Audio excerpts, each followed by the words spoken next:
اب یہ سوال کسی نے ڈپریشن پہ کیا ہوا کہ ڈپریشن کا کوئی علاج بتا دیں۔ اصل میں ڈپریشن جو ہے یہ کوئی ایک قسم کی مرض نہیں ہے، جیسے ایک دیگر سائنسوں میں ڈپریشن کا علاج کیا جاتا ہے فرنگی طور میں، خاص طور پر جو ہے وہ مخدرات اور مسکنات اور نیند آور ادویہ جو ہیں ان سے علاج کیا جاتا ہے۔ بعض اوقات مریضوں کو کہتے ہیں نہیں جی یہ خواب آور ادویہ نہیں ہیں، لیکن خواب آور ادویہ کی بھی مختلف اقسام ہے، کوئی کم اثر کرتی ہیں اس پہ کوئی زیادہ کرتی ہیں۔ اصل میں یہ نہیں ہو سکتا کہ ایلوپیتھو میں ڈپریشن میں خواب ادویہ نہ دی جائیں، پروسیس تو ان کے پاس یہی ہے۔ اگر خواب آور ادویہ سے ٹھیک نہیں ہوتا تو پھر الیکٹرک شاک ہوتے ہیں، وہ الیکٹرک شاک تو مریض کے لیے ویسے ہی عذاب ہیں، وہ مریض بیچارہ شاک لگنے کے بعد 2 دن تو ویسے ہی کمزور اور بیچارہ ویسے ٹینشن میں رہتا ہے، تو یہ کوئی علاج نہیں ہے۔ اصل میں اس میں ناکامی کی وجہ یہ ہے کہ ڈپریشن جو ہے اس کی وجہ ایک نہیں ہے، برین کے جو ہے ایپیتھیلیل ٹیشوز یا برین کے غدی خلیات جو ہیں ان میں اریٹیشن ہو جائے، ان میں سوزش ہو جائے تو پھر بھی ڈپریشن پیدا ہو جاتا ہے۔ دماغ کے اپنے نروس خلیات میں، اعصابی خلیات میں اگر سوزش پیدا ہو جائے، تیزی پیدا ہو جائے، تب بھی ڈپریشن کی صورت پیدا ہو جاتی ہے۔ اسی طرح جو ہے برین کے عضلاتی خلیات میں اگر اریٹیشن ہو جائے تو تب بھی ڈپریشن کی صورت پیدا ہو جاتی ہے۔ اصل میں ہر مرض کا علاج جو ہے خواہ وہ ڈپریشن ہو یا کوئی دیگر مرض، ضروری یہ ہے کہ اس کا تعلق جو ہے وہ تشخیص کے ساتھ ہونا چاہیے۔ اس کے مجربات پیش کرنا، ڈپریشن کے نسخے پیش کرنا، یہ کوئی علاج نہیں ہے، یہ ٹوٹکا سسٹم ہے، کسی کو فائدہ دے دیا کسی کو نہ فائدہ ہوا، جس کو فائدہ ہوا اس نے دوسرے مریض بھیج دیے جی مجھے وہاں سے فائدہ ہوا ہے، جس کو نہ ہوا وہ بیچارہ خاموش ہو گیا، اس نے کیا کہنا ہے۔ تو اس طرح جو ہے مجربات ہے ڈپریشن کے جو عام طور پر دیے جاتے ہیں، اور علاج کی صورت تو یہ ہے کہ طبیب حاذق وہ ہے جب تک وہ تشخیص نہ کر لے، تجویز نہ کرے۔ اس لیے دیکھنا ہوگا کہ برین کے کون سے خلیات جو ہیں ان میں اریٹیشن ہے، ان میں سوزش ہے، ان میں تیزی ہے، تو ان کو جو ہے وہ ٹھیک کرنا، ان کو درست کرنا اصل میں ڈپریشن کا صحیح علاج یہی ہے، لیکن عموماً ایسے کسی بھی سائنس میں نہیں کیا جاتا۔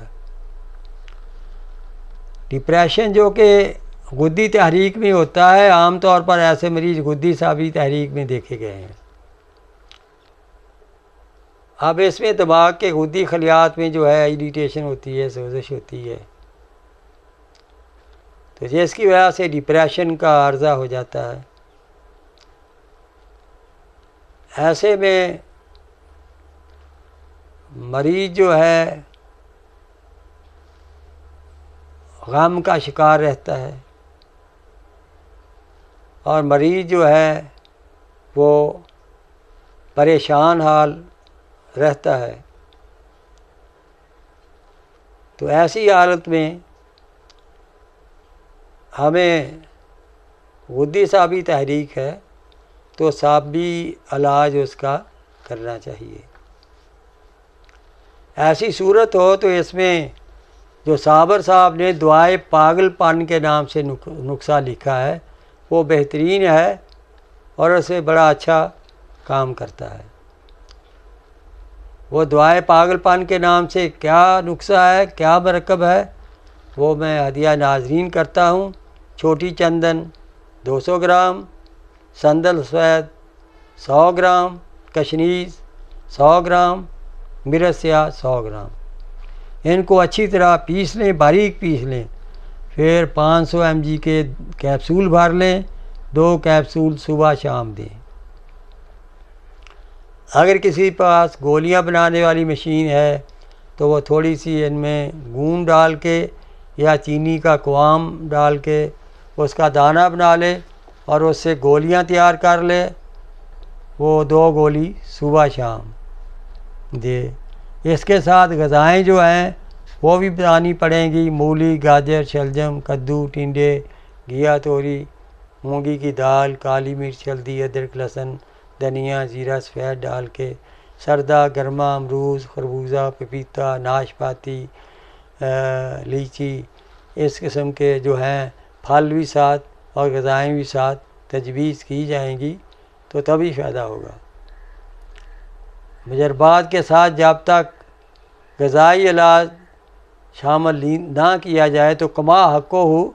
نتائج نہیں نکل پاتے۔ اسی لیے حکیم انقلاب نے یہ قانون پیش کیا ہے کہ علاج میں کامیابی کا راز 50% غذا، 25% دعا اور 25% مریض کے ماحول کو درست رکھنا ہے۔ اس لیے گودی صابی مریض کے لیے جو بندہ نے نسخہ تجویز کیا ہے صابن ملتانی کا جو ہے مجوزہ نسخہ اور یہ اغذیہ، اس کے مطابق آپ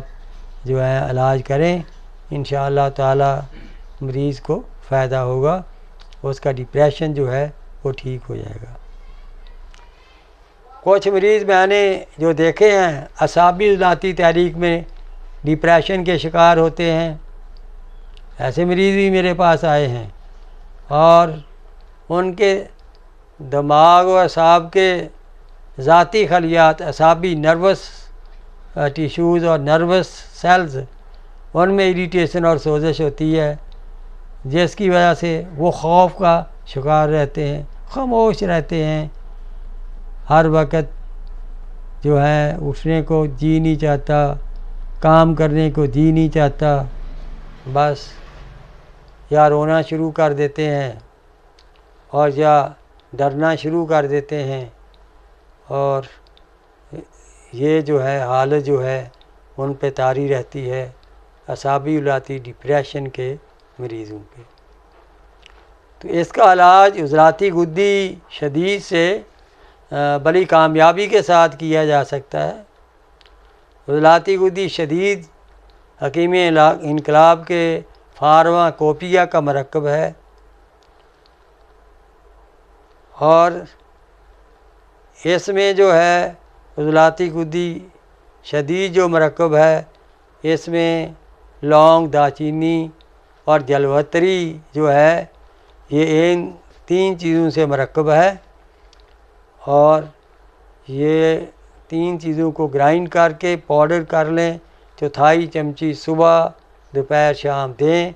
ساتھ اغذیہ بھی عضلاتی تجویز کریں، چنے، کریلے، اچار، چٹنیاں، دہی پلے، رائتا، ہاں جی، اسی طرح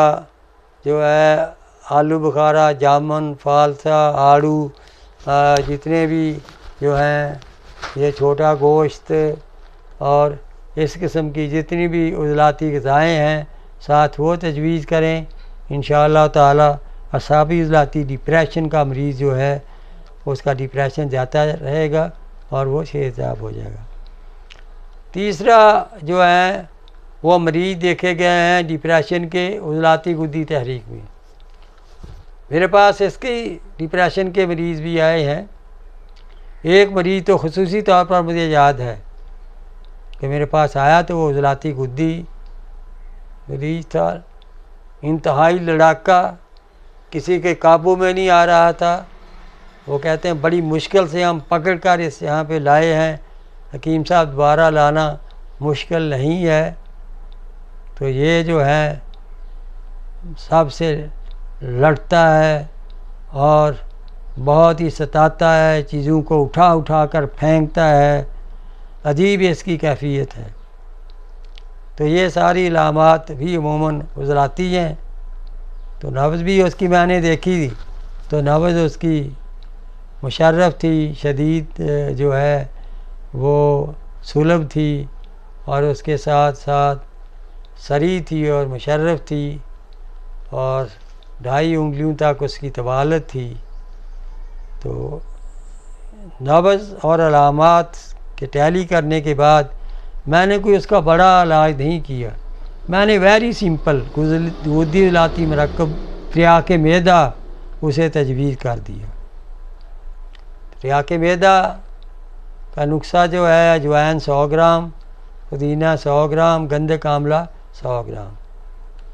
ان کو صاف کر کے اچھی طرح گرائنڈ کر لیں، آدھی چمچی صبح دوپہر شام۔ غذائیں بھی غدی عضلاتی تجویز کریں، تو اس کے بعد مریض جو ہے دوبارہ انہوں نے کہا اس دفعہ آسانی سے آ گیا ہے،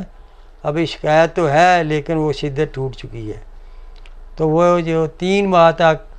یہی صرف ویری سمپل دعا اور غذا غدی عضلاتی یہ مرکب اور غدی عضلاتی اور غدی صابی اغذیہ جو ہے وہ اسے کھلائی گئیں۔ اللہ کے کرم سے اس کا ڈپریشن جو ہے جو عضلاتی تحریک میں تھا وہ جاتا رہا۔ تو اس طرح آپ ڈپریشن کا ان اصولوں کے تحت بڑی آسانی سے علاج کر سکتے ہیں۔ ہاں میں اس میں ایک نسخہ بھول گیا ہے، یہ طب قدیم کا نسخہ ہے، مجھے خاص طور پر اپنے شیخ سے ملا ہے، تو کیونکہ یہ طب قدیم کا ہے اس کا کوئی